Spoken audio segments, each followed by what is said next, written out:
अस्सलाम वालेकुम स्टूडेंट्स।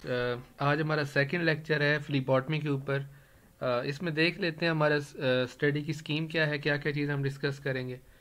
सबसे पहले हम source and composition of blood की बात करेंगे, फिर ब्लड स्पेसिमेंस की बात करेंगे, उनकी टाइप्स की, वेनी पंक्चर इक्विपमेंट की बात करेंगे। ये ऐसी चीज़ें हैं जो आपके पेपर्स में आती हैं, तो इसलिए मैंने इस तरह से चीज़ों को डिज़ाइन किया हुआ है। उसके बाद मसलन आपसे वेनी पंक्चर में ना मेथड नहीं पूछा जाएगा, वो प्रैक्टिकल चीज़ है। ये नहीं कहेंगे कि जी आप कैसे सरिंज पकड़ोगे और कैसे उसको इंसर्ट करोगे और ब्लड ड्रॉ करोगे। वो आपसे कुछ और चीज़ें पूछेंगे जो मैं इस लेक्चर में बताने वाला हूँ। फिर ट्यूब एडिटिव्स की बात करेंगे। फिर हम ये देखेंगे जी कि आपके जो पेशेंट्स होते हैं वो किस तरह के होते हैं। वो बूढ़े हो सकते हैं, वो बच्चे हो सकते हैं। तो आपको क्या क्या प्रिकॉशंस, क्या क्या मेजर्स लेने होंगे उस जगह पे जहाँ पे इस तरह का केस आ जाए, जहाँ पे बच्चे और बूढ़ों को सैंपल लेना पड़े। उसके बाद हमारे पास क्वालिटी एश्योरेंस आएगी फ्लीबॉटमी में। और फिर कैपिलरी स्पेसिमेन कलेक्शन, क्या क्या लोकेशंस हैं, कहाँ से आप कैपिलरी ब्लड ले सकते हो। कैपिलरी ब्लड जो है आपके वेनी पंक्चर से किस तरह से डिफरेंट है, ये हम देखेंगे। फिर जो एक बच्चा है उसकी जो नियोनेटल है, जिसको आप बेबी कह रहे हो, न्यू बॉर्न है, उसकी बिलोरुबिन आपने देखनी है तो क्यों इम्पोर्टेंट है और उसमें क्या आपको प्रिकॉशंस लेनी चाहिए उसको देखने में। और फिर आखिर में हम स्पेसिमेन हैंडलिंग और प्रोसेसिंग पे बात करेंगे। ठीक है जी, तो चलें स्टार्ट करते हैं। सबसे पहले हमारे पास आता है जी sources and composition of blood samples. देखें, हमारे पास तीन तरह से ये चीज़ें आती हैं। एक को हम कहते हैं आर्टीरियल ब्लड, एक को वेनस ब्लड और एक को हम कहते हैं कैपिलरी ब्लड। आर्टीरियल ब्लड में आपने ये याद रखना है कि ये जो है इसकी जो कंपोजिशन है, क्योंकि हम कंपोजिशन पे हम बात करने लगे हैं, तो ये यूनिफॉर्म होती है। मैं साथ साथ लिखता भी जाता हूँ, uniform through out the body. ठीक है, ये मतलब इसमें कोई चेंजेस एज सच नहीं होती। दूसरा पॉइंट आपने ये याद रखना है कि ये होता है जी आपका जो ब्लड गैस एवोल्यूशन है, ब्लड गैस एवोल्यूशन, उसके लिए आप इसको रखते हो। उसकी उसकी वजह ये है, बेसिकली एक वजह ये भी है कि जो आर्टरी को पंक्चर करना है, उसमें से ब्लड निकालना टेक्निकली डिफ़िकल्ट होता है और पोटेंशियली हैज़र्डस भी होता है, मसले पैदा हो सकते हैं।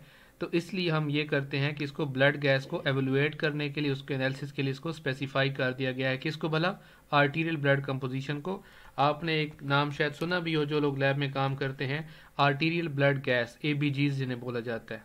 ठीक है जी, अब आते हैं वेनस ब्लड के ऊपर।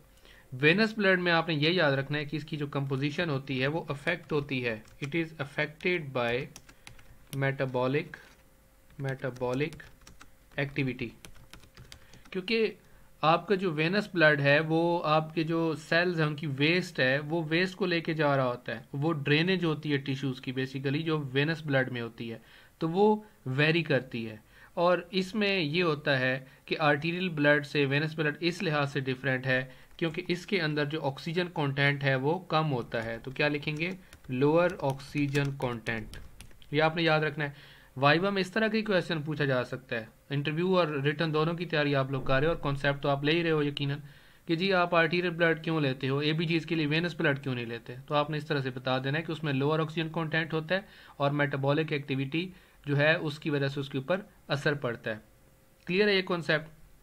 अच्छा, उसके बाद इसमें एक और चीज़ भी इम्पॉर्टेंट है कि इसमें ना जो पीएच होती है, मैं इधर लिख लेता हूँ, पीएच होती है या फिर जो कार्बन डाइऑक्साइड है जिसको आप PCO2 भी बोलते हो, प्रेशर ऑफ कार्बन डाइऑक्साइड, और इसके अलावा आपके पास जो अमोनिया लेवल्स हैं वो भी डिफ़र करते हैं वेनस ब्लड की अगर हम बात करें।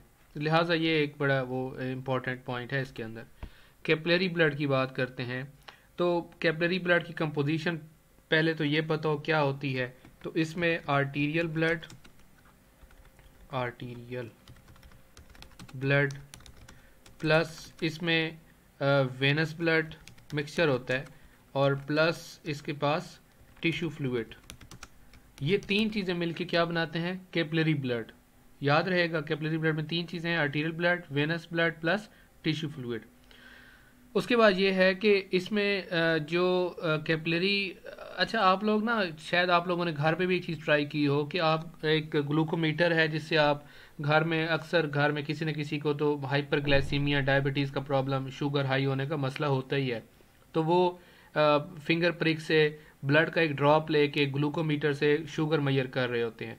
एक चीज़ याद रखिएगा कि जो कैपिलरी ग्लूकोज होती है, कैपिलरी ग्लूकोज वो हायर होती है, नॉर्मली हायर, ठीक है, वो ज़्यादा आएगी। अगर आप उसी पेशेंट का वेन से ब्लड लेके और लैब में जाके वो जो केमिस्ट्री का एनालाइज़र है उसके ऊपर देखोगे तो वो थोड़ा बहुत फ़र्क आएगा, जो कैपिलरी ग्लूकोज होगा वो हायर आएगा, ये आपने याद रखना है।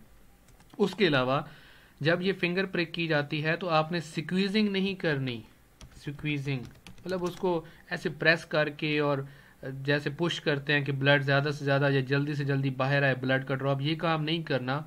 इसकी वजह से ये होगा कि आपके जो ब्लड आपने ले तो लिया लेकिन उसके अंदर जो पोटाशियम लेवल होगा वो एलिवेट आएगा। एलिवेटेड का मतलब होता है ज़्यादा आएगा, वो उसका क्वांटिटी ज़्यादा मिलेगी आपको, हालांकि ऐसा नहीं है। तो इधर लिख लेते हैं एलिवेट पोटाशियम लेवल्स, ठीक है जी। ये आपको मैं साथ साथ क्वालिटी कंट्रोल भी पढ़ा रहा हूँ, साथ आपको चीज़ें इंपॉर्टेंट भी बता रहा हूँ। तो क्या सीखा आपने कैपिलरी ब्लड में कि arterial blood plus venous blood plus tissue fluid is equal to capillary blood. इसके अंदर ग्लूकोज की क्वांटिटी ज़्यादा मिलेगी आपको, और जब अगर आपने स्क्वीज़ कर दिया, स्क्वीज़ नहीं करना, ये मना किया जाता है, तो फिर क्या होगा, पोटाशियम लेवल उसमें हाई मिलेगा आपको। ओके हो गया, आगे चलें, नेक्स्ट कॉन्सेप्ट पे आए।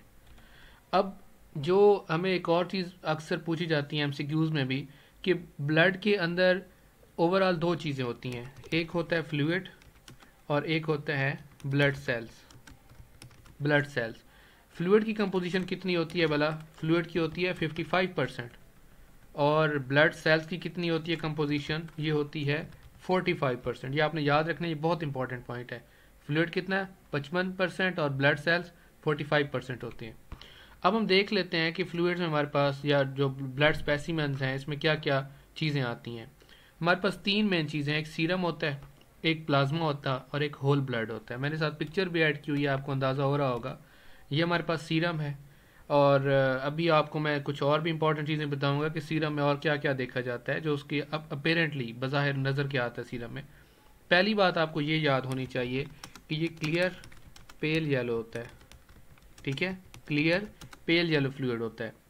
और जो अच्छा एक चीज़ और भी है, एक और प्रैक्टिकल पॉइंट बताता हूँ कि जिन लोगों का लिपिड क्वांटिटी या लिपिड का लेवल ज़्यादा होता है, ट्राइग्लिसराइड, कोलेस्ट्रॉल, तो उनको अक्सर ये रिकमेंड किया जाता है कि आपने जब भी लिपिड टेस्ट करवाना है तो आपने नॉन फास्टिंग सीरम देना है।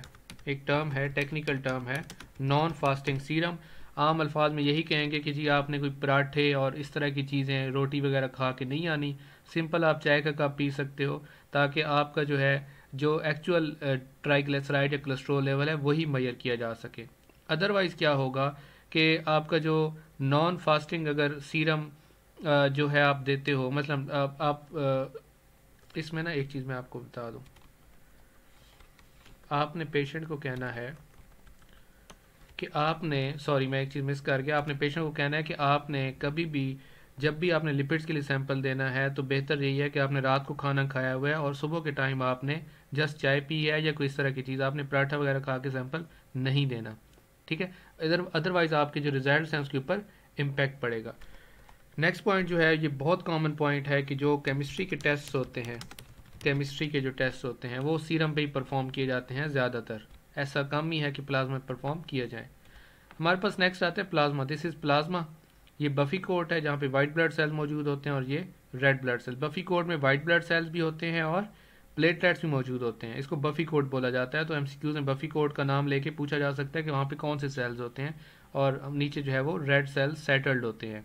अच्छा, अब प्लाज्मा के अंदर आपको कुछ चीज़ें पता होनी चाहिए।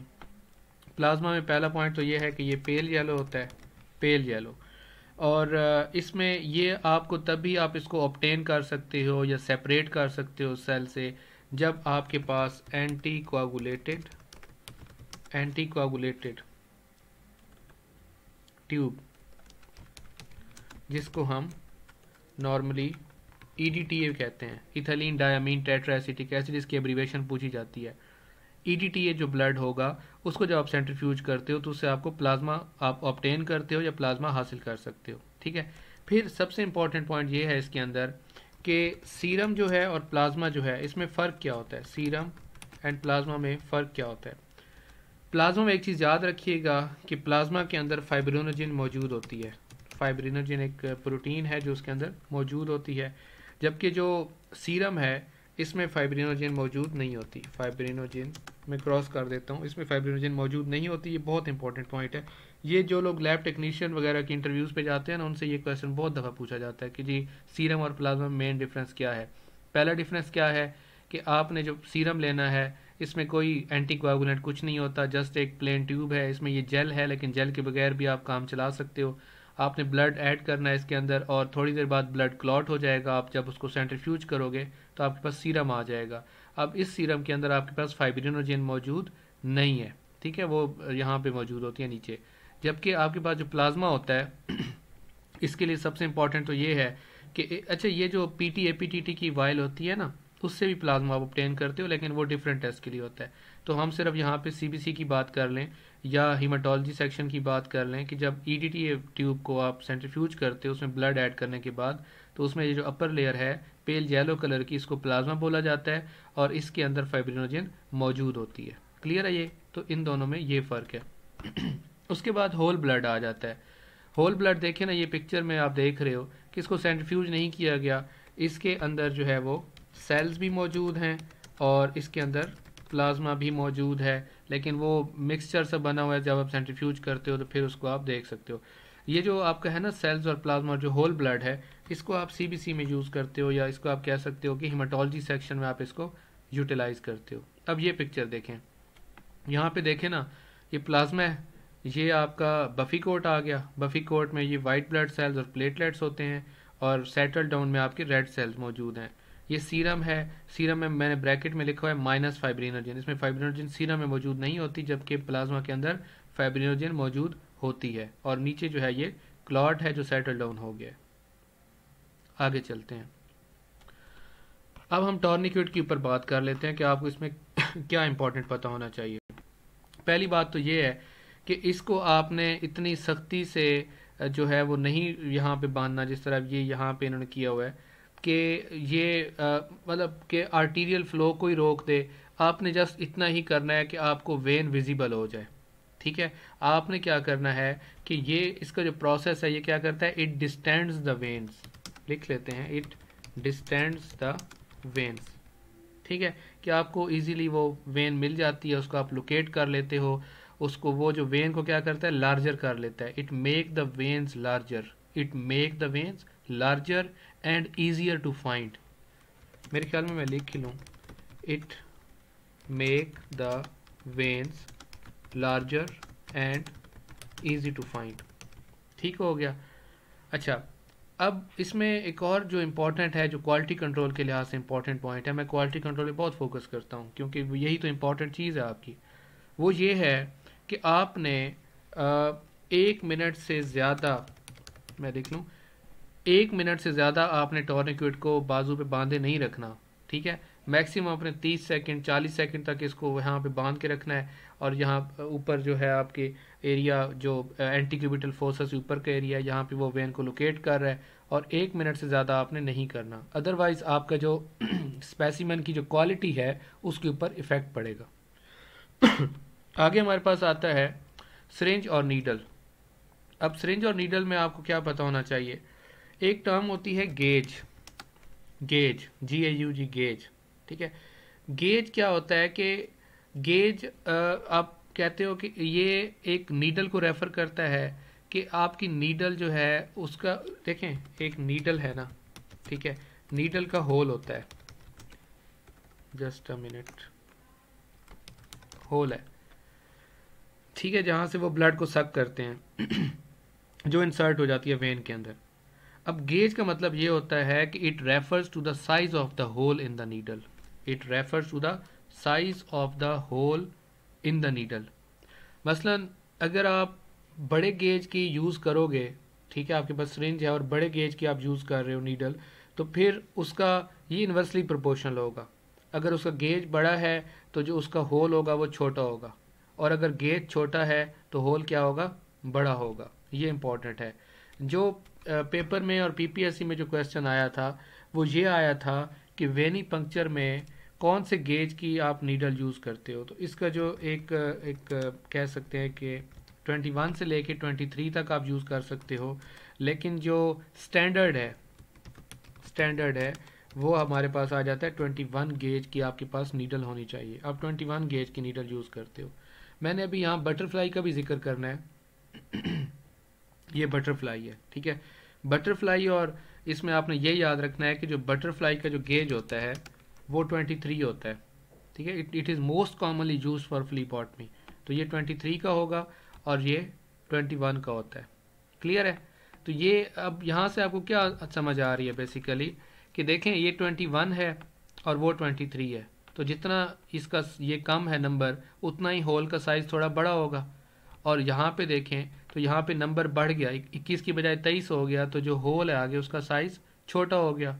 तो इससे आप इजीली ब्लड को ले सकते हो। ये ज़्यादातर वहाँ यूज़ करता है जहाँ पे आपकी जो वेन्स हैं वो काफ़ी बारीक होती हैं। तो अगर आपको बारीक वेन में से ब्लड निकालना है तो बटरफ्लाई यूज़ करने के पीछे लॉजिक ये है कि इसका गेज बड़ा होता है, और इसका गेज बड़ा होने की वजह से होल छोटा होगा। जब होल छोटा होगा तो वो, अगर वेन बारीक भी है तो जब आप नीडल को इंसर्ट करोगे वेन के अंदर, तो ऐसा नहीं है कि वो नीडल जो है वो वेन को क्रॉस करके आगे चली जाएगी, टिश्यूज़ में चली जाएगी, बल्कि उसका क्योंकि होल छोटा है वो इजीली जैसे ही आप उसको प्रिक करोगे, इंसर्ट करोगे नीडल को, तो वो आसानी से उसमें ब्लड आना शुरू हो जाएगा।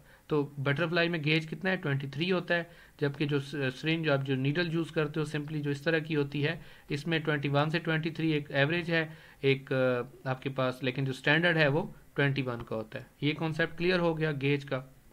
आगे चलें। अब ट्यूब एडिटिव्स में आपने कुछ बातें याद रखनी है। पहली बात तो ये है कि एडिटिव कहते हैं कि, एक चीज़ मैं यहाँ पे समझा दूँ, एडिटिव कहते हैं कि आपके पास जो सीबीसी ट्यूब्स आती हैं या सोडियम फ्लोराइड की ट्यूब्स आती हैं, पीटीए पीटीटी की ट्यूब्स आती हैं, उसके अंदर एक आपके पास या तो एंटीकोगुलेंट मौजूद होगा या फिर उसमें कोई सिलिका जेल मौजूद होगी, जो क्या करेगा कि उसको या तो क्लॉट फॉर्मेशन में हेल्प आउट करेगा ब्लड को, या फिर ब्लड को क्लॉट होने से बचाएगा। ये दो ही बातें हो सकती हैं इसके अंदर, ठीक है।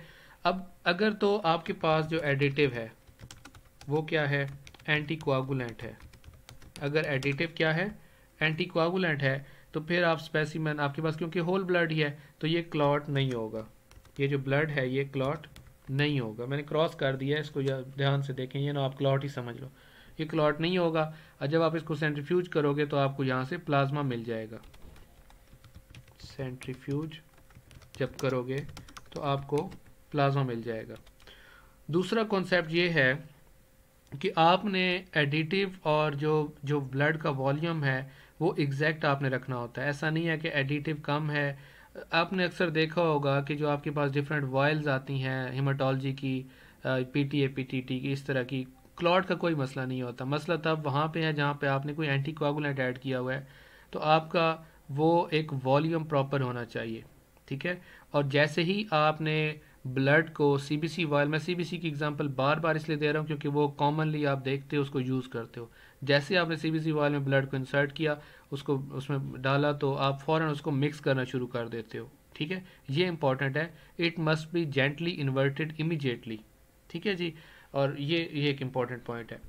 तीसरा ये है पॉइंट कि जो स्पेसिमेन की क्वालिटी है, स्पेसिमेन क्वालिटी वो कंप्रोमाइज्ड हो सकती है। कंप्रोमाइज्ड कब हो सकती है कि अगर आपने जो ट्यूब है वो पार्शियली फिल्ड की है, ठीक है। अगर आपने स्पेसिमेन और जो एंटीकोगुलेंट है उसकी क्वांटिटी आपने वो नहीं रखी जो आपको रिकमेंडेड है, तो फिर आपकी स्पेसिमेन की क्वालिटी कंप्रोमाइज़ हो सकती है। चौथा पॉइंट ये आ जाता है ट्यूब एडिटिव में कि जब भी आप शेक करते हो, शेकिंग, या फिर आप कह सकते हो विगरस मिक्सिंग, ठीक है, तो इससे इफेक्ट ये पड़ेगा कि ब्लड क्या हो जाएगा, हिमोलाइज हो जाएगा, हिमोलाइज हो जाएगा ब्लड। और जब हिमोलाइज हो जाएगा तो आप इसको टेस्ट नहीं कर सकते। तो हमने ट्यूब एडिटिव में क्या क्या चीज़ सीखी। ट्यूब एडिटिव में हमने बेसिकली एंटीकोगुलेंट की, मेनली हमने एंटीकोगुलेंट की बात की कि एंटीकोगुलेंट अगर आपका एडिटिव एंटीकोगुलेंट है, अगर वो सिलिका जेल नहीं है, कोई ऐसी चीज़ नहीं है जो क्लॉट फॉर्मेशन को हेल्प आउट करे। अगर ऐसा नहीं है और एंटीकोआगुलेंट है तो ब्लड क्लॉट नहीं होगा, और स्पेसिमेन आपका जब सेंट्रीफ्यूज करोगे तो आपको प्लाज्मा ऑब्टेन हो जाएगा, प्लाज्मा आपको हासिल हो जाएगा। दूसरी बात यह है कि आपकी जो क्वांटिटी है जो आपका एंटीकोआगुलेंट है और ब्लड की, वो प्रॉपर होना चाहिए, स्टैंडर्डाइज्ड होना चाहिए, और जैसे ही आप उसको ट्यूब के अंदर ब्लड को डालते हो तो उसको फ़ौरन मिक्स करते हो, लेकिन मिक्स में आपने उसकी शेक या विगरस मिक्सिंग नहीं करनी। मेनली ये होता है कि जो 8 का फिगर है, 8 रियाजी का जो 8 है मैथ का, उसकी जिस तरह वो बना होता है इस तरह की आप पोजीशन में ट्यूब को मिक्स करते हो, और उससे ये होता है कि ब्लड हिमोलाइज नहीं होता। अगर आपने शेक करना शुरू कर दिया तो ब्लड हिमोलाइज हो जाएगा। आगे चलें। अब मोस्ट कॉमन एडिटिव की बात करें तो सबसे पहले हमारे पास आ जाता है EDTA। ठीक है, सबसे पहले क्या आता है? EDTA। EDTA से बनता क्या है वो आपको पता होना चाहिए। ये अक्सर आ जाता है पेपर में, ethylene diamine tetra acetic acid. ठीक है, टेट्रा एसिटिक एसिड, ये जो है आपके EDTA की एब्रीवेशन बनती है। दूसरा जो इंपॉर्टेंट पॉइंट है वो है, just a minute, sodium fluoride. क्या है जी? Sodium fluoride. सोडियम फ्लोराइड आप क्यों यूज़ करते हो? क्योंकि सोडियम फ्लोराइड को आप एंटी ग्लाइकोलिटिक एजेंट बोलते हो, एंटी ग्लाइकोलिटिक एजेंट। अब एंटी ग्लाइकोलिटिक एजेंट का मतलब ये है कि वो वाले लोग जिनको डायबिटीज़ है, जिनको आप शुगर मेजर करना चाह रहे हो, उसको उस ब्लड को उस ट्यूब में डालोगे। ये वैसे इसका ग्रे कलर का टॉप होता है कि जिसमें सोडियम फ्लोराइड मौजूद होगा, क्योंकि ये करेगा कि ये ग्लूकोज को डैमेज होने से, यूटिलाइज होने से बचाएगा। अगर आपने मसलन आपने एक पेशेंट है, उसका आप चाहते हो कि मैं फास्टिंग ब्लड शुगर चेक करूं, और आपने 7 बजे उसका या 8 बजे सैंपल ले लिया, उसने अभी कुछ नहीं खाया पिया, चाय नहीं पी, कुछ नहीं किया, जस्ट पानी पी लिया थोड़ा बहुत। आप क्या करोगे कि आप उसका सैंपल लेके जब लैब में जाओगे, यकीनन आपको थोड़ा बहुत टाइम लगेगा। आपने जाके इंस्ट्रूमेंट को ऑन करना है, उसको मेंटेन करना है, फिर आपने टेस्ट करना है, तो इतने टाइम में कुछ ना कुछ टाइम गुजर जाएगा। आपके जहन में ये चीज़ होनी चाहिए कि अगर आपने ब्लड को सोडियम फ्लोराइड की ट्यूब में नहीं डाला तो 1 घंटे के हिसाब से आपका जो सोडियम, जो आपका शुगर है, वो 10 mg पर DL कम हो जाएगा, 10 mg पर DL कम हो जाएगा। मसलन अगर किसी की शुगर 90 आनी है तो वो क्या आएगी? 80 आएगी। और अगर किसी की शुगर जो है वो 70 है तो आपको वो क्या शो करेगा? अगर आपका 1 घंटा गुजर गया तो वो 60 शो कर देगा। तो सोडियम फ्लोराइड क्या करेगा? ये एंटी ग्लाइकोलिटिक एजेंट होता है। एंटी ग्लाइकोलिटिक एजेंट का मतलब ये है कि ये ग्लाइकोलाइसिस को प्रिवेंट करता है, प्रिवेंट ग्लाइकोलाइसिस। ग्लाइकोलाइसिस जब नहीं होगी तो फिर आपका कोई मसला नहीं होगा। एक तो पॉइंट इसमें ये याद रखना है। दूसरा इंपॉर्टेंट पॉइंट ये है कि अगर आप सोडियम फ्लोराइड की ट्यूब में ब्लड डाल देते हो तो वो कितने टाइम तक सेव रह सकता है? तो इसमें आपके पास है 3 डेज तक, 3 दिन तक ग्रे कलर की जो ट्यूब है, मैं ट्यूब्स के ऊपर भी आऊँगा, आपको पिक्चर्स भी दिखाऊंगा और आपको बताऊंगा कि ये किसके लिए यूज़ करते हैं। अभी तो हम उस तरफ नहीं आ रहे, अभी हम बेसिक्स के ऊपर हैं। तो 3 दिन तक आप उसको सेव करके रख सकते हो, उसके शुगर लेवल पे कोई इफेक्ट नहीं पड़ने वाला। ठीक है, कॉन्सेप्ट जी क्लियर है? आगे चलें। नेक्स्ट है clot activators. Clot activators, let me increase the size of this. Clot activators, clot activators क्या होते हैं बेसिकली कि जैसे आप कह सकते हो ग्लास, ठीक है, या सिलिका, जैसे हमने अभी सीरम की एक ट्यूब देखी थी जिसमें जेल मौजूद थी, ठीक है, या फिर हम कह सकते हैं कि इसके अंदर इनर्ट क्लेज, इनर्ट क्लेज, ये चीज़ें मौजूद होती हैं। ये क्या करती हैं? ये जो जिनके मैं नाम लिख रहा हूँ कि ये क्लॉटिंग को इन्हांस करते हैं, इन्हांस क्लॉटिंग, ठीक है। और इसलिए करेंगे क्योंकि ये प्लेटलेट को एक्टिवेट कर देंगे, प्लेटलेट एक्टिवेशन, ठीक है। क्लॉट एक्टिवेटर्स का आप किसको कहते हो? ग्लास, सिलिका या जो इनर्ट क्लेज होते हैं, ये क्या करते हैं कि ये प्लेटलेट को एक्टिवेट कर देते हैं, जिसकी वजह से क्लॉटिंग इन्हांस हो जाती है। तो ये आपके एडिटिव्स में आ जाते हैं। क्या क्या भला? EDTA, सोडियम फ्लोराइड और क्लॉट एक्टिवेटर्स। नेक्स्ट कॉन्सेप्ट पे आते हैं। नेक्स्ट हमारा कॉन्सेप्ट है वेनिपंक्चर प्रोसीजर। अब इसमें आपने ये याद रखना है, इसमें ऐसे लिखने की कोई ज़रूरत नहीं है, इसमें आपको मैं समझा देता हूँ। इसमें ये होता है कि देखें, आप जब ब्लड ड्रॉ करते हो और अगर फर्स्ट अटैम्प्ट में आप स्पेसिमेन को ऑब्टेन नहीं कर पा रहे, ठीक है, तो आपने क्या करना है कि फर्स्ट साइट जो आपकी है उससे हट के आप किसी और जगह पे उसको ट्राई करते हो, दोबारा से किसी दूसरे जगह पे या फिर दूसरे बाजू पे ट्राई करोगे, या फिर आप हैंड पे करोगे। रिस्ट पे रिकमेंड नहीं किया जाता, वो फिजिशियन की परमिशन चाहिए होती है। रिस्ट, अगर रिस्ट की वेन से आपने ब्लड को विड्रॉ करना है, अगर आपसे ब्लड ड्रॉ नहीं हो रहा, आप अनसक्सेसफुल हो गए हो, तो you must ask someone else to take over, कि कोई और आए और वो ब्लड निकाले। अदरवाइज आप क्या कर रहे हो कि आप पेशेंट को फ्रस्ट्रेट कर रहे हो, ठीक है। तो इस तरह से आप क्या करते हो कि वेनिपंक्चर प्रोसीजर को फॉलो करते हो, मल्टीपल वेनिपंक्चर अटैम्प्ट्स को अवॉइड करने की कोशिश करते हो। नेक्स्ट हमारा कॉन्सेप्ट है जी, बच्चों का जो सैंपल लिया जाता है, जिसे आप बोलते हो पेडियाट्रिक वेनिपंक्चर। क्या बोलते हो? Paediatric venipuncture.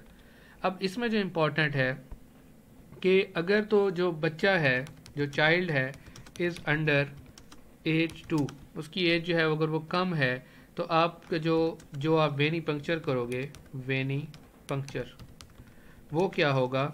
It should be limited to superficial veins, ठीक है। सुपरफिशियल वेन जो होती हैं एंटी क्यूबिटल फोसा की, जिसकी हमने लास्ट लेक्चर में बात की थी, वहाँ तक आप कोशिश करोगे कि वहाँ से आप ब्लड ले लो, ठीक है। दूसरा इंपॉर्टेंट पॉइंट ये होता है कि जब भी कोई इन्फेंट है या कोई यंग चाइल्ड है, तो उसका ब्लड वॉल्यूम काफ़ी कम होता है, और जब भी आपने एफर्ट करनी है ब्लड कलेक्ट करने की, तो आपने ये चीज़ माइंड में रखनी है, क्योंकि अगर आपने ज़्यादा अमाउंट ले ली ब्लड की, तो उसको अनीमिया हो सकता है। एक टर्म होती है, आपने याद रखना है, इसको बोलते हैं लेट्रोजेनिक अनीमिया। मैं इसको एक मिनट साइज इसका बढ़ा देता हूँ। लेट्रोजेनिक अनीमिया, इसका ये होता है कि if large amounts of blood removed at once और even small quantities on a regular basis, तो फिर इसकी वजह से उस बच्चे को अनीमिया हो जाएगा। ये बड़ा इंपॉर्टेंट पॉइंट है, अक्सर लोग ये नहीं करते, इसको फॉलो नहीं करते, ठीक है। फिर मैंने अभी एक पॉइंट पहले बताया था, मैंने गेज की बात की थी और मैंने बटरफ्लाई की बात की थी, बटरफ्लाई, और मैंने फिर गेज की बात की थी, और मैंने कहा था कि वो लोग जिनमें आप जो वेन है उसको लोकेट करने में प्रॉब्लम हो रही है, उसकी काफ़ी बारीक वेन होती है, उसमें आप जो है बटरफ्लाई यूज़ करते हो। बटरफ्लाई का कितना गेज था? 23 की हमने बात की थी, ठीक है, और हमने 21 की भी बात की थी। तो इसमें ये होगा कि जितना बड़ा गेज होगा उतना ही उस नीडल का होल छोटा होगा। तो ये जो बटरफ्लाई है या ये जो 23 गेज का आप यूज़ करते हो, ये आप पेडियाट्रिक वेनिपंक्चर के लिए यूज़ करते हो, बच्चों के लिए आप बटरफ्लाई यूज़ करते हो, ये आपने याद रखना है। तो यहाँ पे आपने क्या चीज़ देखी कि आपने जो 2 साल उससे कम बच्चा है, तो आपने वेनिपंक्चर को कहाँ तक लिमिटेड रखना है? सुपरफिशियल वेन्स तक। अगर आप ऐसा नहीं कर पा रहे, आपको ब्लड ऑब्टेन नहीं हो रहा, तो आप अनीमिया कॉज कर सकते हो उस बच्चे को, और उसको क्या नाम देंगे? लेट्रोजेनिक अनीमिया का नाम देते हो। और आप कौन सा जो है वो इंस्ट्रूमेंट यूज़ करोगे, कौन सा मेथड उसे बोलते हैं? बटरफ्लाई। और गेज क्या है? 23, ये आपने याद रखना है। नेक्स्ट हमारे पास आते हैं जेरियाट्रिक वेनिपंक्चर। ये पिक्चर में नज़र आ रहा है, जेरियाट्रिक कहते हैं कि जो बूढ़े लोग हैं उनसे जब आप ब्लड कलेक्ट करते हो, तो फिर आपको किन किन चीज़ों का ख्याल रखना पड़ता है, उसको हम डिस्कस करने लगे हैं। अब यहाँ पे देखें, ये इसके हाथ देखें, यहाँ से ब्लड लेना काफ़ी मुश्किल हो जाता है, वेन्स रोल कर जाती हैं और ज़्यादा इजीली आप लोकेट भी नहीं कर सकते। अब सबसे जो पहला प्रॉब्लम आता है बूढ़े लोगों में, जो देखने में आया है, वो है अल्जाइमर डिजीज़। अल्जाइमर, ये देखें ना, ये अब कोई हेल्थ केयर प्रोफेशनल है, ये एक जो है अम्मा जी है, इसको पिक्चर दिखा रहा है और मे बी आइडेंटिफाई करवाना चाह रहा है कुछ, क्योंकि अल्जाइमर डिजीज़ में ये होता है कि अल्जाइमर डिजीज़ को बोलते हैं डिमेंशिया। डिमेंशिया, डिमेंशिया बोलते हैं, या इसको हम कहते हैं कि इसमें मेमोरी लॉस हो जाता है, ठीक है। अल्जाइमर डिजीज़ में ये होता है कि जो भी रीसेंट कन्वर्सेशन हुई है या कोई इवेंट्स हुए हैं, पेशेंट को उनका कुछ पता नहीं होता, उसको वो अपनी चीज़ें रख के भूल जाता है, वो जो पेशेंट होता है, ठीक है, वो लोगों के नाम, जगहों के नाम भूल जाता है अल्जाइमर डिजीज़ के अंदर। अल्जाइमर डिजीज़ में एक प्रोटीन होती है जिसे हम क्या बोलते हैं, एमाइलाइड। एमाइलाइड, इसमें ये वाली जो प्रोटीन है, इसकी जो एबनॉर्मल एक प्रोटीन है, ये बिल्डअप होती है, इसकी क्वांटिटी बढ़ जाती है ब्रेन सेल्स के अराउंड, और इसकी वजह से क्या होता है, प्रॉब्लम स्टार्ट होना शुरू हो जाता है ब्रेन सेल में, और उसकी वजह से क्या है कि पेशेंट को डिमेंशिया या फिर वो जो चीज़ें बोलना शुरू हो जाएगा, वो बार बार क्वेश्चन करेगा। अब एक बंदा है जो फ्लीबॉटमी कर रहा है और उसको किसी ऐसे पेशेंट से सामना है जिसको अल्जाइमर डिजीज़ है, वो अब मसलन वो कहता है कि जी अपना बाजू सामने लेके आएँ, इस तरह स्ट्रेट होके बैठें, उसको बार बार ये सब कहना पड़ेगा उस पेशेंट को। ठीक है, यही तो मैं समझाना चाह रहा हूँ आपको कि जेरिएट्रिक जो पेशेंट्स हैं, ये जो मैंने टर्म लिखी है, इसमें आपको किस चीज़ का ख्याल रखना पड़ सकता है। एक तो नॉर्मल है ना कि बूढ़े लोग आ जाते हैं, इट्स ओके, उनका प्रॉब्लम नहीं है, लेकिन अगर किसी को प्रॉब्लम है, अल्जाइमर डिजीज़ कोई डिजीज़ है, फिर आप क्या करोगे? क्योंकि अल्जाइमर डिजीज़ में जो डिमेंशिया होता है, डिमेंशिया का इम्पैक्ट क्या पड़ता है, it prevent meaningful communication. Meaningful communication, ठीक है। तो आपने अल्जाइमर में क्या याद रखना है, प्रोटीन का नाम आपको पता चल गया, एमोलाइड एबनॉर्मली होती है, डिमेंशिया का पता चल गया, और अल्जाइमर डिजीज़ में क्यों मैं आपको पढ़ा रहा हूँ फ्लीबॉटमी के अंदर, क्योंकि इसमें कम्युनिकेशन का प्रॉब्लम आ जाता है, जैसे अब बार बार आपको समझाना पड़ता है और कई बार आप इरिटेट हो जाते हो, लेकिन इरिटेट होना नहीं होता, इस तरह तो फिर आप वो पेशेंट को डील नहीं कर सकोगे। ठीक है, ये कॉन्सेप्ट क्लियर है। आगे चलें। दूसरा जो केस देखने में आता है बूढ़े लोगों में, जेरिएट्रिक केस में, वो है आर्थराइटिस। आर्थराइटिस कहते किसे हैं, पहले तो ये पता होना चाहिए। इन्फ्लेमेशन और स्वेलिंग ऑफ वन और मोर जॉइंट्स।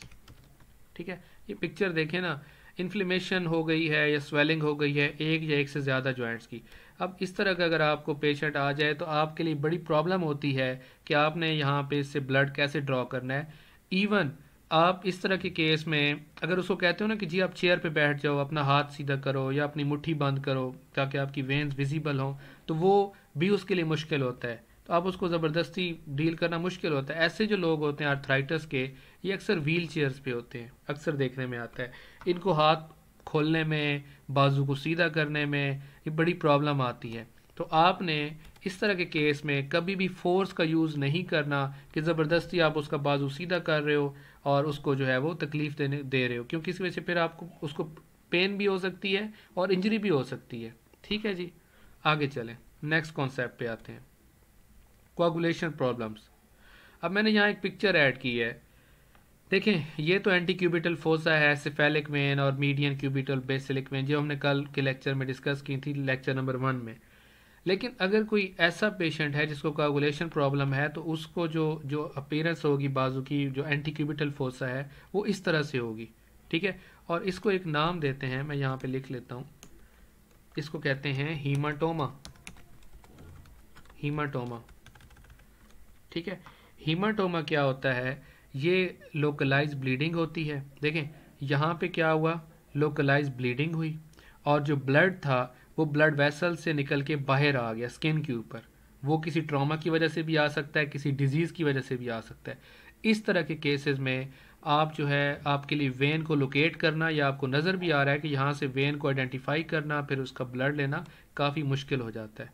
तो इस तरह के केसेस में आपको जो है फेस करना पड़ेगा। लेकिन इसमें एक प्रिकॉशन आपने रखनी है, वो ये रखनी है कि जो मैंने कहा था ना कि आप टॉर्निक्विट अप्लाई करते हो यहाँ पे, और टॉर्निक्विट को, अब ये जो मैंने पॉइंट बताया ना कि टॉर्निक्विट को 1 मिनट से ज़्यादा टाइम के लिए अप्लाई नहीं करना, तो वो उसमें ये केस भी इंपॉर्टेंट है।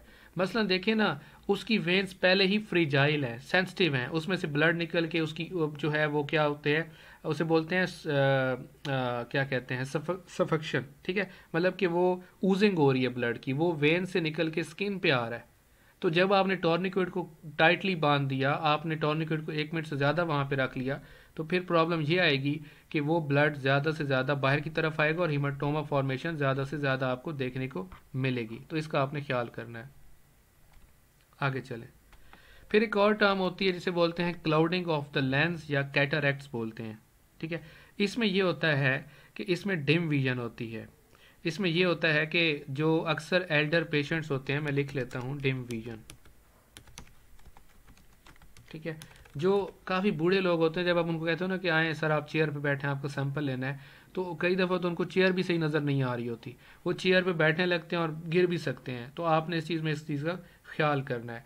और एक और भी प्रॉब्लम आती है कि जब ऐसे पेशेंट को कहा जाता है ना कि मतलब आप एक छोटी डब्बी दे देते हो और कहते हैं जी कि इसमें आप यूरिन का सैंपल ले आओ, तो उनको वो वाशरूम यूज़ करना और फिर टॉयल उसको सैंपल को उसमें डालना डब्बी में, उनके लिए ये भी प्रॉब्लम हो रही होती है। तो इस तरह के पेशेंट्स का भी आपने ख्याल करना है। नेक्स्ट हमारा केस आता है जेरियाट्रिक में, बूढ़े लोगों में हेयरिंग लॉस, कि किसी को सही सुनाई नहीं दे रहा। मतलब आप कोई क्वेश्चन कर रहे होगे ना उससे, मतलब कल मैं लेक्चर जो नंबर 1 था उसमें मैंने बात की थी कि आप पेशेंट से कॉन्सेंट लेते हो, रजामंदी लेते हो कि जी मैं आपका सैंपल लेना चाहता हूँ, और जो असॉल्ट और बैटरी और वो सारी बातें मैंने की थी कि आपने पेशेंट की कॉन्सेंट ज़रूर लेनी है।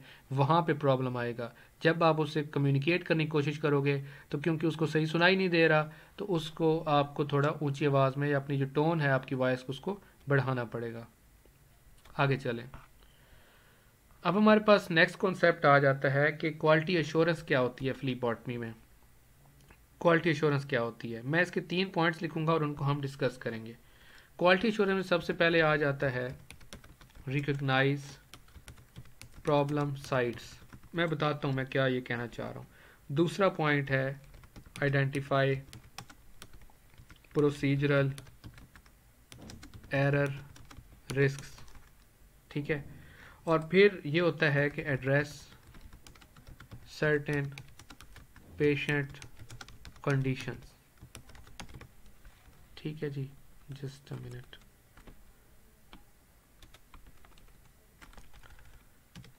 ठीक है, इसमें प्री एनालिटिकल कंसिडरेशंस क्या हैं, अब हम इसको यहाँ पे जाके देखते हैं। देखें, कई बार ऐसे होता है कि आपको कोई ऐसा पेशेंट जो है फेस करना पड़ सकता है जिसकी जहाँ से आपने ब्लड लेना है, ब्लड ड्रॉ करना है, वो जगह जली हुई भी हो सकती है, वहाँ पे टैटूज़ बने हुए भी हो सकते हैं, ठीक है। तो अब जब वो जगह जली हुई है, वहाँ पे बर्न्स हैं, वहाँ पे स्कार्स हैं, वहाँ पे टैटूज़ हैं, तो उसको आप पैल्पेट नहीं कर सकते, मतलब उसको आप अपनी उंगली से टच करके फील नहीं कर सकते कि यहाँ पे वेन मौजूद है या नहीं है, क्योंकि वो एरिया डैमेज हो चुका है, ठीक है। दूसरी बात ये होती है कि जो लोग टैटूज़ बनवाते हैं बाजू के ऊपर या उस एरिया में जहाँ से आपने ब्लड लेना है, वहाँ पे डाई यूटिलाइज होती है, जो कलर होता है ना टैटूज़ में, जो टैटूज़ बनवाते हैं उसमें कलर का इस्तेमाल होता है, तो उसकी वजह से टेस्टिंग में इंटरफेयर हो सकता है, उस कलर की वजह से उसके जो जो रिजल्ट्स हैं उसके ऊपर इफेक्ट पड़ सकता है, ठीक है जी। तो ये आपने याद रखना है। दूसरा पॉइंट है डैमेज वेन्स। अब इसको बोलते हैं, इसके लिए एक टर्म भी होती है, इसको बोलते हैं स्क्लेरोज्ड, या फिर इसको बोलते हैं हार्डन्ड वेन्स, ठीक है। और एक और टर्म भी होती है, उसको बोलते हैं थ्रोम्बोज्ड वेन्स, ऑब्स्ट्रक्टेड वेन्स। उसमें ये होता है कि ऐसी वेन जो डैमेज वेन है उनको आप पंक्चर करने में आपको काफ़ी मुश्किल होती है, और वहाँ पे जो ब्लड फ्लो है वो भी काफ़ी इम्पेयर्ड होता है। तो ये आपने ये ध्यान रखना है इन चीज़ों का, क्योंकि ऐसे नहीं है कि आप सिरिंज उठा के और कहो ठीक है जी मैं आपका ब्लड लेना शुरू कर देता हूँ। आपने आइडेंटिफाई करना है, इसीलिए तो मैं इसको क्या नाम दे रहा हूँ, प्री एनालिटिकल कॉन्सिडरेशंस, ठीक है। प्रॉब्लम साइट को रिकॉग्नाइज करना बहुत ज़रूरी है, और फिर आपने देखना है कि वहाँ पे कोई इस तरह का एरर तो नहीं आ सकता। अब एक और इंटरेस्टिंग चीज़ मैं आपको बताता हूँ नेक्स्ट में, एडीमा। ये देखें, अब ये पिक्चर देखें, पिक्चर से ज़्यादा आपको कॉन्सेप्ट क्लियर होगा। एडीमा क्या होता है, एडीमा बोलते हैं स्वेलिंग को, इधर हम थोड़ा सा लिख लेते हैं स्वेलिंग को, ठीक है।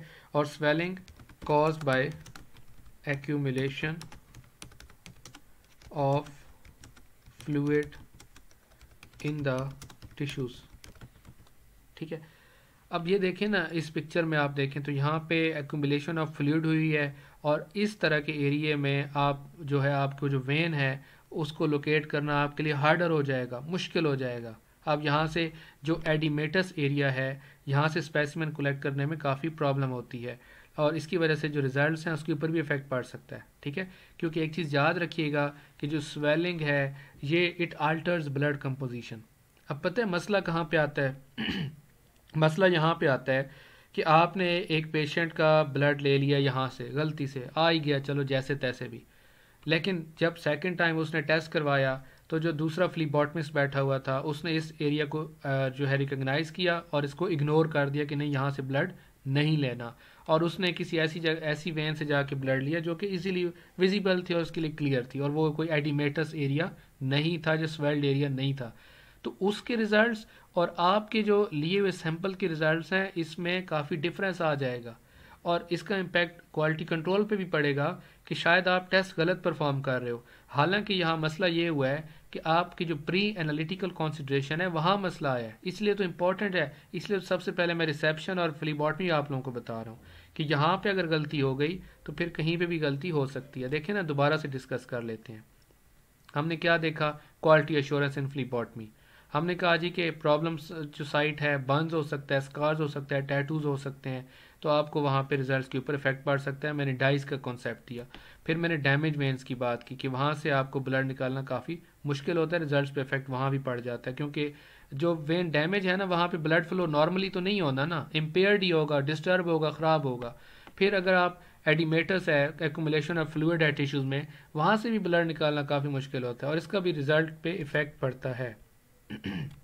नेक्स्ट कॉन्सेप्ट है मैस्टेक्टोमी। मैस्टेक्टमी कहते हैं, पहले इसकी डेफिनेशन देख लेते हैं। Lymph node removal. Lymph node removal, ठीक है। इसमें कॉन्सेप्ट ये है कि जब लिम्फ नोड रिमूवल होता है तो उसमें क्या होता है? लिम्फोस्टेसिस होता है। लिम्फोस्टेसिस कहते हैं स्टॉपेज ऑफ स्टेसिस, ठीक है, स्टॉपेज ऑफ लिम्फ फ्लो, ठीक है जी, स्टॉपेज ऑफ लिम्फ फ्लो। जब वहाँ पे लिम्फोस्टेसिस हो जाएगा तो जो जो आर्म है वो उसको ससेप्टिबल कर देगा कि वहाँ पे स्वेलिंग हो सकती है। तो अगर राइट साइड की आर्म पिट है या उस एरिए से मैस्टेक्टमी हुई हुई है, लिम्फ नोड की रिमूवल हुई हुई है, तो वहाँ से आपने ब्लड कलेक्शन नहीं करनी, आपने उसके ऑपोजिट जो है आपका जो आर्म है वहाँ से आपने ब्लड कलेक्शन परफॉर्म करनी होती है। क्लियर है जी कॉन्सेप्ट ये वाला? मैं अगर दोबारा से थोड़ा सा बता दूं, जल्दी से बता देता हूँ, गो थ्रू कर देता हूँ। हमने पेडियाट्रिक वेनिपंक्चर की बात की, बटरफ्लाई की बात की, लेट्रोजेनिक अनीमिया को डिस्कस किया, फिर हमने जेरियाट्रिक वेनिपंक्चर की बात की, बूढ़े लोगों में क्या क्या मसाइल का सामना करना पड़ सकता है, अल्जाइमर डिजीज़ की हमने बात की, डिमेंशिया की, कम्युनिकेशन प्रॉब्लम आएगी। फिर हमने डिस्कस किया आर्थराइटिस को, पिक्चर देख के आपको अंदाज़ा हो रहा है कि इन्फ्लेमेशन या स्वेलिंग है और उसकी वजह से आपको ब्लड लेने में, इवन पेशेंट को चेयर पे बिठाने में, उसकी मुट्ठी बंद करना, खोलना, बाजू सीधा करना, हर जगह प्रॉब्लम आ सकती है। उसके बाद हमारे पास कोआगुलेशन प्रॉब्लम्स, मैंने पिक्चर भी आपको दिखाई है कि जब भी जो ब्लड है वो वेन से निकल के स्किन पे आ जाता है, वहाँ पे ब्लड की एक्यूमुलेशन हो जाती है, फ्लूइड की एक्यूमुलेशन हो जाएगी, तो आपको इस तरह से वो एरिया मिलेगा और आपके लिए जो है ब्लड ड्रॉ करना वेन से काफ़ी टफ हो जाएगा।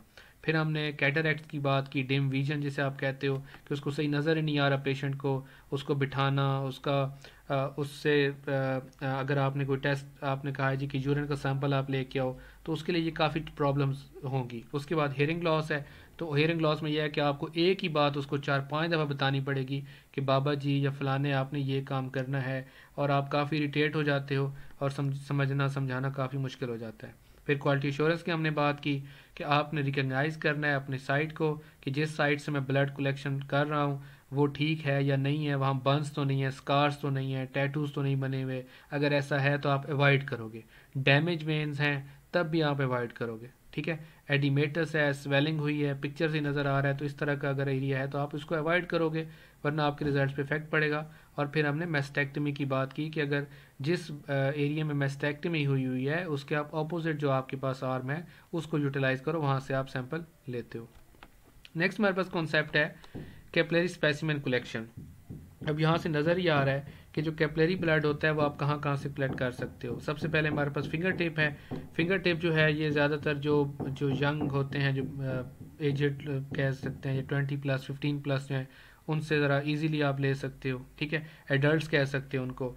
ये जो हील है या ये जो ईयर लोब है ये ज़्यादातर देखा जाता है जो चिल्ड्रन होते हैं ओवर द एज ऑफ 2, ठीक है। या ये जो हील्स है ना, ये आप इन्फेंट्स के लिए यूज़ करते हो, हील, ठीक है, ये जो इस पिक्चर में आपको नज़र आ रहा है, छोटा बच्चा है, इन्फेंट है, अभी वो पैदा हुआ है, न्यू बॉर्न बेबी है, तो उसके लिए आप ये यूज़ करते हो। क्लियर हो गया? अच्छा जी, अब एक और पिक्चर है जो मैं आपको दिखाना चाहता हूँ। ये इसको बोलते हैं लैंसेट, लैंसेट बोलते हैं। लैंसेट में ये होता है कि जैसे अब ये फिंगर प्रिक कर रहा है यहाँ से, वो जो हमने कैपिलरी पंक्चर की बात की थी, और अभी मैंने बताया कि वो शुगर लेवल पे इफेक्ट पड़ता है और थोड़ा सा रिजल्ट उसमें ज़्यादा वो शो करता है वैल्यूज़। तो कैपिलरी पंक्चर जो है वो लैंसेट से आप करते हो और ये फिंगर टिप से कर रहा है। तो इस पिक्चर में आप देखें, यहाँ से फिंगर टिप से भी कर सकते हो, यही लैंसेट यूज़ करते हो आप हील से भी कर सकते हो ब्लड ड्रॉ, और ईयर लोब से भी कर सकते हो जब आपको थोड़ा सा ब्लड चाहिए। ये पता है कब किया जाता है? मसलन एक बच्चा जब पैदा होता है ना, तो उसका देखा जाता है कि उसका ब्लड ग्रुप कौन सा है, तो उसके लिए फिर हम कौन सी परफॉर्म करते हैं? फॉरवर्ड ग्रुपिंग, जो हम ब्लड बैंक में जाके पढ़ेंगे, इसे बोलते हैं फॉरवर्ड ग्रुपिंग, जिसमें आपके पास अननोन सेल्स होते हैं, आपको नहीं पता कि ए है बी है कौन से सेल्स हैं, और आपके पास एंटीसीरा होता है, उसको आप करते हो, मिक्स करते हो और देख लेते हो। आप जस्ट ग्रुप चेक करने के लिए इन्फेंट पे कभी भी वेन से ब्लड नहीं लेते, बल्कि यहाँ से आप ब्लड ले लेते हो। क्लियर है ये कॉन्सेप्ट भी? आगे चलें। फिर आपके पास एक चीज़ और इम्पॉर्टेंट है कि जब जिस जगह से भी आपने ब्लड ड्रॉ करना है ना, लाइक अगर हम इसकी बात कर लें, ये जो फिंगर टिप है, तो यहाँ पे आप अल्कोहल यूज़ करते हो और उसको कहते हैं आप 70% iso propyl alcohol, 70% iso propyl alcohol. और इसका पर्पज़ ये होता है कि आपने जो है कैपिलरी पंक्चर साइट को क्लीन करना है, उसको डिकॉन्टेमिनेट करना है, ताकि आप उसको कर सको। फिर हमारे पास जो गॉज है वो आप इसलिए यूज़ करते हो कि जब भी आप ये प्रिक करते हो ना, तो आपने जब जो पहला ड्रॉप निकलेगा ना यहाँ से टिप ऑफ द फिंगर से, इसको आपने डिस्कार्ड करना है, इसको आप कह सकते हो एलिमिनेट करना है। उसकी वजह ये होती है कि जो आपने 70% आइसोप्रोपाइल अल्कोहल यूज़ किया है वो भी इसके अंदर मिक्स हो सकता है, मतलब इस ब्लड के अंदर, इस कंपोजिशन के अंदर, और इवन इसके अंदर टिश्यू फ्लूइड भी मौजूद हो सकता है। तो पहले वाले ड्रॉप को डिस्कार्ड करोगे, किसके ज़रिए करोगे? गॉज के ज़रिए करोगे, और फिर आपने जो सेकंड ड्रॉप है उसको आप यूज़ करते हो। फिर लैंसेट की बात है, लैंसेट के ऊपर मैं बात ऑलरेडी कर चुका हूँ। ये स्टीराइल होते हैं, ये आपको पिक्चर में नज़र आ रही है जो ब्लू कलर का है, दिस इज़ लैंसेट, और ये स्टीराइल होते हैं,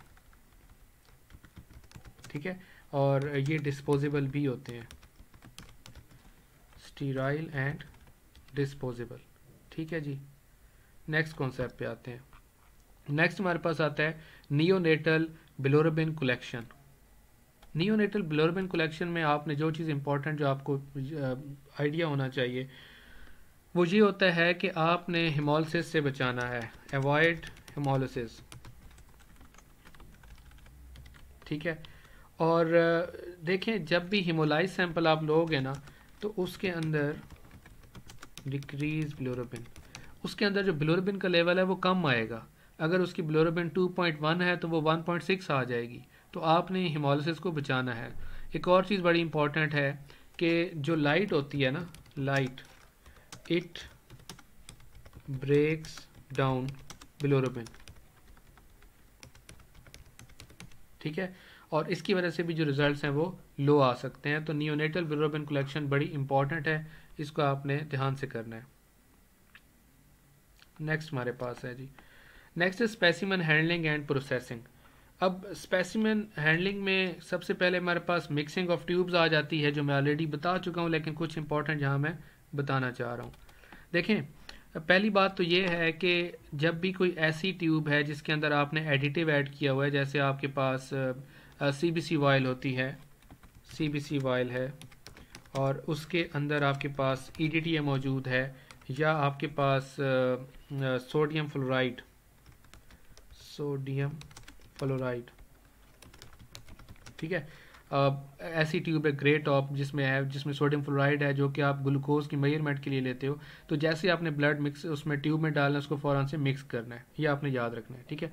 और उसको क्विकली और जो है थॉरली अगर आप मिक्स नहीं करोगे तो क्या इफेक्ट पड़ेगा? उसमें माइक्रो क्लॉट्स बन जाएंगे, माइक्रो क्लॉट्स, ठीक है। और माइक्रो क्लॉट्स जब बनेंगे तो फिर उसका रिजल्ट के ऊपर इफेक्ट पड़ेगा। तो जेंटल इन्वर्जन एक टर्म होती है, जेंटल इन्वर्जन, ये काफ़ी इंपॉर्टेंट है कि आपने उसको मिक्स सही करना है। एक मिनट,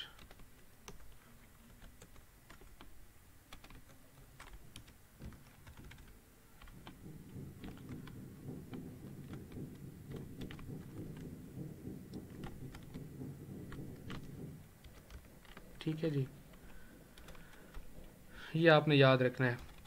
अच्छा, उसके बाद हमारे पास और क्या इंपॉर्टेंट पॉइंट है, और हमारे पास ट्रांसपोर्टिंग स्पेसिमेंस। तो इसमें जो इस तरह मैंने पिक्चर दी हुई है, जब भी आप स्पेसिमेन को ट्रांसपोर्ट करते हो तो it they must be transported to the laboratory in a plastic bag with a bio hazard logo. ठीक है, ये देखें ना, ये प्लास्टिक बैग है। ये जो मसलन इसमें ये होता है ना कि एक तो आपने रिसेप्शन पे सैंपल लिया, वो तो ऐसा कोई इशू नहीं है, आप रिसेप्शन से लेके आप उसको पैकेट में डाल के अंदर नहीं भेजते। ये ज़्यादातर तब देखने में आता है जब आपने वार्ड से सैंपल लिया है, कोई पेशेंट एडमिट है, वहाँ से अगर आपने लैब में लेके आना है तो फिर आपने इसको इस तरह से लेके आना होता है, इस तरह से आपको वो सेंड किया जाता है। एक आपके पास प्लास्टिक बैग है जिसके ऊपर बायोहैजर्ड मेंशन किया होता है, और ये लिक्विड टाइट क्लोजर होता है, और इसके ऊपर आप जो है मेंशन करते हो कि ये हैजर्डस सब्सटेंस है, इसको आप ऐसे यूज़ नहीं कर सकते। नेक्स्ट हमारे पास है डिलीवरी टाइम लिमिट्स, कि आपने सैंपल तो ले लिया है, अब इसको लेबॉर्ट्री में, ये एमसीक्यूज में ये पॉइंट आ जाता है कि लेबॉर्ट्री में कितने टाइम में इसको पहुंच जाना चाहिए। तो ये है जी within 45 minutes. 45 minutes 45 minutes के अंदर इसको आपने ब्लड को लैब में पहुंचा देना है। और एक और पॉइंट भी है सेंट्रीफ्यूगेशन। सेंट्रीफ्यूगेशन, इसमें आपने ये करना होता है कि the sample must be centrifuge with in 1 hour of arrival if serum और प्लाज्मा इज नीडेड। ठीक है, आपने जब भी सैंपल आपने लैब में रिसीव करना है तो 1 घंटे के अंदर आपने उसको सेंट्रीफ्यूज करना है, जब आपने उसमें से सीरम और प्लाज्मा को सेपरेट कर लेना है। जो एक रिकमेंडेड टाइम है वो ये है कि 2 घंटे से कम हो आपके पास जो सेंट्रीफ्यूगेशन का जो टाइम है। ये ऐसे नहीं है कि अगर आपने 10 बजे सैंपल रिसीव किया है और आप 1 बजे जाके सेंट्रीफ्यूज कर रहे हैं। अक्सर ये भी होता है ना कि जी सैंपल लेके रख लेते हैं कि जो दूसरी शिफ्ट आएगी वो देखेगी इसको, तो ये इस तरह नहीं होना चाहिए। आप उसको सेंट्रीफ्यूज करके सीरम को अलहदा करके आप रख देते हो। ठीक है जी, ये आपने याद रखना है। उसके बाद नेक्स्ट हमारे पास आ जाता है, बस ये लेक्चर एंड होने वाला है, काफ़ी लंबा हो गया है, वो है स्पेसिमेन सूटेबिलिटी। स्पेसिमेन सूटेबिलिटी ये होती है कि आपने ना जो सैंपल है, पहला पॉइंट तो ये है, मैं लिख लेता हूँ, पहला है जी collection in the wrong tubes. ठीक है, मसलन आपने उसका टेस्ट करना था, फिर वही मैं बात करूँगा, पीटी एपीटीटी का टेस्ट करना था, या आपने सीबीसी का टेस्ट करना था, और आपने जो क्लॉट एक्टिवेटर ट्यूब है जिसमें सिलिका जेल यूज़ हुई है, जिसको हमने इनर्ट क्ले आपने यूज़ की हुई है, मतलब एक सिंपल है जेल ट्यूब है जिसको अभी हमने पीछे डिस्कस भी किया था, जो प्लेटलेट एक्टिव कर देता है। अगर उसमें आपने सैंपल ले लिया तो उससे आप सीबीसी परफॉर्म नहीं कर सकते। अगर आपने ऐसी ट्यूब में सैंपल ले लिया है जिससे पीटी एपीटीटी परफॉर्म होना था तो उससे भी आप नहीं कर सकते। और अगर आपने पीटी एपीटीटी परफॉर्म करना है और आपने ईडीटी वाली ट्यूब में ब्लड ले लिया है तो तब भी आप ये प्रोसेस नहीं कर सकते। ठीक है, फिर एक और टर्म होती है जिसे बोलते हैं QNS. QNS QNS stand for quantity not sufficient.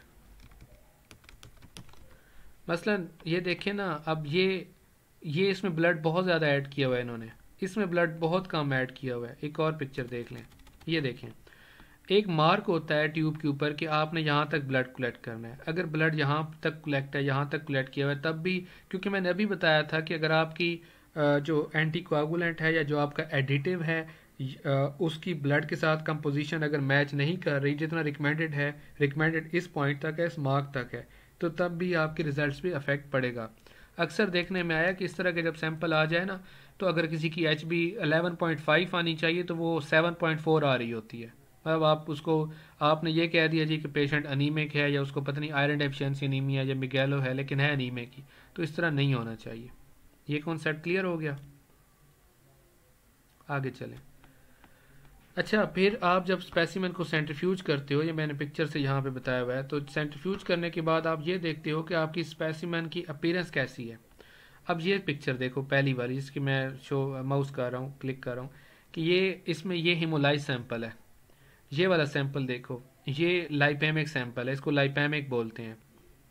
ठीक है, हिमोलाइज्ड दूसरे नंबर पे आता है लाइपेमिक। ठीक है, ये वाला देखें तो ये नॉर्मल है, और ये वाला कौन सा सैंपल है, ये जो इतना येलोइश है, इसको बोलते हैं इक्टेरिक। इक्टेरिक इक्टेरिक का है ये कि बहुत ज़्यादा येलिश कलर का है। ये उस पेशेंट का है जो कि जॉन्डिस है, जिसको पीला जरकान आप बोलते हो, ठीक है। और ये जो है ये लाइपेमिक है, जिसमें लिपिड की क्वांटिटी ज़्यादा है। ये वाला जो सैंपल है ये हिमोलाइज है, ये नॉर्मल है। ये जो बीच में ये जो यहाँ से ये पड़ा हुआ है, इधर से सेकंड नंबर पे, इधर से थर्ड नंबर पे, ये नॉर्मल है। तो आपने जब भी सैंपल को सेंट्रीफ्यूज करना है तो उसको विजुअली चेक करना है। क्या करना है? विजुअली चेक करना है। अदरवाइज आप उसको, अगर हिमोलाइज है तो आप रिकमेंड नहीं करोगे टेस्ट के लिए, आप उसको वहीं पे छोड़ दोगे, ठीक है जी। लास्ट कॉन्सेप्ट है हमारा, वो है एलिक्विड प्रिपरेशन। एलिक्विड प्रिपरेशन ये होती है कि आपके पास, देखें आपके पास एक ट्यूब है, जस्ट अ मिनट, ये एक ट्यूब है। आपने सैंपल रिसीव किया और यहाँ से आपने इसको सेंट्रीफ्यूज किया। आपके पास सीरम या प्लाज्मा या जो भी, ये तो अब वो है ना, क्लॉटेड है। अगर आपके पास दूसरी है, ये जो रेड वाली होती है ना, रेड टॉप वाली, इसको रेड टॉप बोलते हैं, जो इसका ढक्कन सा बना हुआ है, ये रेड वाला जो होता है ये उसके लिए होता है, सीरम के लिए, ठीक है। आप क्लॉटेड ब्लड इससे करते हो। अब इस सीरम को आप दूसरी किसी ट्यूब में ऐड करोगे, डिपेंड करता है कि आप इससे कितने टेस्ट परफॉर्म करने वाले हो। अगर एक ही स्पेसिमन है और आपने मल्टीपल टेस्ट परफॉर्म करने हैं, तो फिर आप इसके लिए क्या वर्ड यूज़ करते हो? आप इसके लिए कहते हो कि आपने एलिक्विड प्रिपरेशन करनी है, ठीक है। आप यहाँ पे लिख सकते हो फॉर मल्टीपल टेस्ट, ठीक है जी। फिर एक और चीज़ आपको याद रखनी है कि अगर टेस्टिंग डिलेड हो जाए, डिलेड, ठीक है, मतलब आप कोई भी वजह बन गई, आप टेस्ट आप टाइम पे परफॉर्म नहीं कर सके, तो फिर आपके पास क्या मैयर, क्या आप जो है मैयर्स ले सकते हो, क्या आपके पास प्रिकॉशंस हैं? तो आपने सैंपल को रेफ्रिजरेट कर देना है, ठीक है। रेफ्रिजरेट कितने पे करना है? 4 डिग्री सेंटीग्रेड पे। टाइम कितना आपने रखना है? For up to 8 hours. 8 घंटे तक आप उसको सेव कर सकते हो, ठीक है स्टूडेंट्स। तो ये था जी आज का लेक्चर, इसको ध्यान से देखें और इसको समझें, ये बहुत इम्पोर्टेंट है। मैंने आप लोगों को, ठहरे 1 मिनट, इसको थोड़ा सा जल्दी से गो थ्रू कर लेते हैं। मैंने आप लोगों को क्या क्या बताया, arterial blood, venous blood, capillary blood में क्या क्या फ़र्क होता है, आप क्यों blood gas evolution arterial blood से करते हो, वेनस से क्यों नहीं करते, मेटाबॉलिक एक्टिविटी का क्या कॉन्सेप्ट है, स्क्वीजिंग का क्या कॉन्सेप्ट है, उसका पोटाशियम लेवल के साथ क्या लिंक है। फिर हमने डिस्कस किया कि ब्लड स्पेसिमेन में फ्लूइड कितना होता है, ब्लड सेल्स कितने होते हैं। उसके बाद हमने सीरम को डिस्कस किया, हमने फास्टिंग स्पेसिमेन की बात की, नॉन फास्टिंग की बात की। फिर हमने प्लाज्मा की बात की, सीरम और प्लाज्मा का मेन फ़र्क क्या होता है, फाइब्रिनोजेन होता है प्लाज्मा में जबकि सीरम में नहीं होता, ये फ़र्क आपको पता होना चाहिए।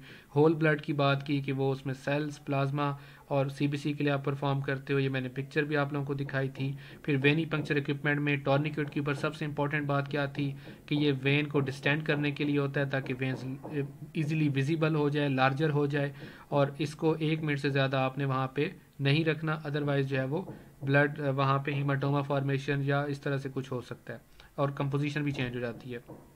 उसके बाद सिरिंज और नीडल के ऊपर गेज की बात की। ये वाला जो क्वेश्चन है ये पीपीएससी में आ चुका है, ठीक है। ये लास्ट टाइम आया था और बड़ा इंपॉर्टेंट है कि कौन सा आप यूज़ करते हो। बटरफ्लाई में कौन सा होता है? 23। और जो दूसरी है ये जो 5 cc की सिरिंज है या इस तरह की, उसमें कितना यूज़ होता है? 21 गेज होता है, ठीक है, ये आपने नहीं भूलना। और गेज का क्या कॉन्सेप्ट है कि गेज जो आप, अगर 23 गेज है तो उसका जो होल है, जो उसका सुराख है नीडल का, उतना छोटा होगा, उतना बारीक होगा, इसलिए बारीक वेन से आप बटरफ्लाई से ब्लड को ड्रॉ कर सकते हो। फिर एडिटिव्स की बात की कि एंटीकोगुलेंट होता है और क्लॉट वो नहीं बनेगा, फिर उसको सेंट्रीफ्यूज करोगे तो प्लाज्मा ऑब्टेन हो जाएगा। अगर आपके पास स्पेसिमेन और जो एंटीकोगुलेंट है उसकी कंसंट्रेशन या क्वांटिटी एग्जैक्ट उस तरह नहीं है जो स्टैंडर्डाइज होनी चाहिए, तो फिर आपकी जो रिजल्ट्स हैं वो कंप्रोमाइज्ड हो जाएंगे। और जब भी आपने ब्लड को ट्यूब के अंदर डालना है एंटीकोगुलेंट वाली, तो शेकिंग या विगरस मिक्सिंग नहीं करनी, वरना ब्लड हिमोलाइज हो जाएगा। फिर हमने एडिटिव्स की बात की। सोडियम कौन सा ऐसा एडिटिव है जिसको एंटी ग्लाइकोलिटिक एजेंट भी बोला जाता है, ये एमसीक्यूज में आ जाता है, तो वो सोडियम फ्लोराइड। और क्यों बोला जाता है? क्योंकि ग्लाइकोलाइसिस को प्रिवेंट करता है। अदरवाइज हर घंटे बाद 10 मिलीग्राम पर डीएल जो है शुगर कम होना शुरू हो जाती है। मैंने यहाँ पे ये चीज़ भी समझा दी। और अगर आप सोडियम फ्लोराइड की ट्यूब में ब्लड ऐड करते हो फॉर शुगर एस्टिमेशन, तो वो 3 दिन तक उसको आप सेव रख सकते हो। फिर हमने जेल एक्टिवेटर क्लॉट एक्टिवेटर्स की बात की, जिसमें ग्लास की बात की, इनर्ट क्लेस की, और ये काम क्या करते हैं, ये प्लेटलेट को एक्टिव करते हैं। फिर हमने वेनी पंक्चर प्रोसीजर पे मल्टीपल वेनी पंक्चर अटैम्प्ट्स की बात की कि आपको ये नहीं करना चाहिए, आप उसको अवॉइड करो या किसी और पर्सन को कहो जो कुलीग है कि आप इसमें ड्रॉ करो ब्लड को। पेडियाट्रिक में हमने कौन सी बात की, गेज कौन सा यूज़ होता है, बटरफ्लाई, लेट्रोजेनिक अनीमिया क्या होता है। आप लोगों ने अभी तक आयरन डेफिशिएंसी में गैलोब्लास्टिक ही पढ़ा होगा। लेट्रोजेनिक एक नई टर्म आपके लिए आई होगी कि जब भी आप ब्लड विदड्रॉ बार बार कर रहे हो उसको ड्रॉ और ज़्यादा क्वांटिटी में कर रहे हो तो उस बच्चे को अनीमिया हो सकता है। ठीक है। फिर जेरियाट्रिक वेनिपंक्चर की हमने बात की, अल्जाइमर डिजीज़ क्या होती है उसको डिस्कस किया, क्या क्या मेजर्स लेने चाहिए हमने बताया। फिर आर्थराइटिस के ऊपर बात की, और फिर हमने कहा जी कि कोagulation प्रॉब्लम्स क्या क्या हो सकती हैं, क्यों हो सकती हैं, हीमाटोमा क्या होता है। उसके बाद हमने कैटरैक्ट्स या डिम विजन की बात की, हियरिंग लॉस को डिस्कस किया। फिर क्वालिटी एश्योरेंस में हमने कहा जी कि आपने बर्न साइट है, स्कार्स हैं या टैटूज़ बने हुए हैं उस जगह पे जहाँ पे ब्लड कलेक्ट करना है तो वहाँ से आप नहीं करोगे, अवॉइड करोगे, अदरवाइज रिजल्ट्स पे इफेक्ट पड़ेगा। डाइस की वजह से कलर, क्योंकि आपको पता है स्पेक्ट्रोफोटोमीट्री होती है तो वो कलर को आइडेंटिफाई करके कुछ नए रिजल्ट आपको निकाल के दे देगी। फिर डैमेज वेन्स की हमने बात की, और एडिमा है तो आप ब्लड विड्रॉ नहीं करोगे। पिक्चर में आपको क्लियरली नज़र आ रहा है कि क्या प्रॉब्लम है, स्वेलिंग है, एक्यूमुलेशन ऑफ फ्लूइड है टिश्यूज़ में। फिर मेस्टेक्टमी की बात की, मेस्टेक्टमी की डेफिनेशन क्या है, लिम्फ नोड रिमूवल को मेस्टेक्टमी कहते हैं, और इस वजह से क्या होता है कि लिम्फोस्टेसिस हो जाता है, स्टॉपेज ऑफ लिम्फ फ्लो, और फिर आपके जो ब्लड कलेक्ट करते हो उसके रिजल्ट पे इफेक्ट पड़ता है। कैपिलरी स्पेसिमेन कलेक्शन बच्चों में क्या होता है, हील प्रेफर करते हो, ये वाला जो है और अदरवाइज जो जो एडल्ट्स हैं उनके अंदर आप फिंगर टिप को प्रेफर करते हो। बच्चों में ईयर लोब भी प्रेफर की जाती है। ज़्यादातर ये ब्लड कब लिया जाता है, जब आपने ग्रुपिंग करनी है कि जो बच्चे का ग्रुप है वो उसकी माँ के साथ मैच कर रहा है या उसके वालिद के साथ, और फिंगर टिप में भी इस तरह के आप परफॉर्म करते हो। ये बीटी सीटी के लिए भी करते हैं, बीटी ब्लीडिंग टाइम जो होता है उसके लिए भी करते हैं, सीटी के लिए नहीं बीटी के लिए करते हैं। फिर इसमें आप लैंसेट का यूज़ करते हो, ठीक है, जो कि स्टीराइल होता है, डिस्पोजेबल होता है। फिर आपसे कोई पूछे कि जी अगर लैंसेट या ये यूज़ करने से पहले आप कौन सा जो है यूज़ करते हो जिससे आप डिकॉन्टेमिनेट कर सकते हो उस जगह को, तो आपने कहना है 70% आइसोप्रोपाइल अल्कोहल आप यूज़ करते हो। और एक चीज़ और भी है कि यहाँ से आपने फर्स्ट ड्रॉप जो निकलेगा उसको आपने अपने यूज़ के लिए नहीं रखना, उसको आपने रिमूव करना है, एलिमिनेट करना है, क्योंकि उसमें टिश्यू फ्लूइड भी होगा और उसके अंदर आइसोप्रोपाइल अल्कोहल की क्वांटिटी मौजूद होगी। जो सेकंड ड्रॉप आएगा वो आपने करना, और इसको स्क्वीज़ नहीं करना, ज़्यादा दबाना नहीं है यहाँ पे, ठीक है। उसके बाद नियोनेटल बिलोरुबिन कलेक्शन में आपने क्या चीज़ इंपॉर्टेंट है आपके लिए, क्योंकि ना कुछ बच्चे ऐसे होते हैं जिनको मदर की तरफ से ब्लड ग्रुप मिसमैच होने की वजह से बिलोरुबिन, क्योंकि आरबीसीज की ब्रेक डाउन हो जाती है और फिर बिलोरुबिन कंसंट्रेशन बढ़ जाती है। तो ये बड़ा इंपॉर्टेंट है कि उसकी बिलोरुबिन कलेक्शन में आपने हिमोलिसिस को नोटिस में रखना है कि हिमोलाइज सैंपल नहीं होना चाहिए, और अदरवाइज़ आपकी बिलोरुबिन जो वैल्यू है वो कम आएगी, हालांकि होगी ज़्यादा लेकिन आपको कम मिलेगी क्योंकि आपका सैंपल हिमोलाइज है। फिर लाइट जो है ये भी बिलोरुबिन की ब्रेक डाउन करती है।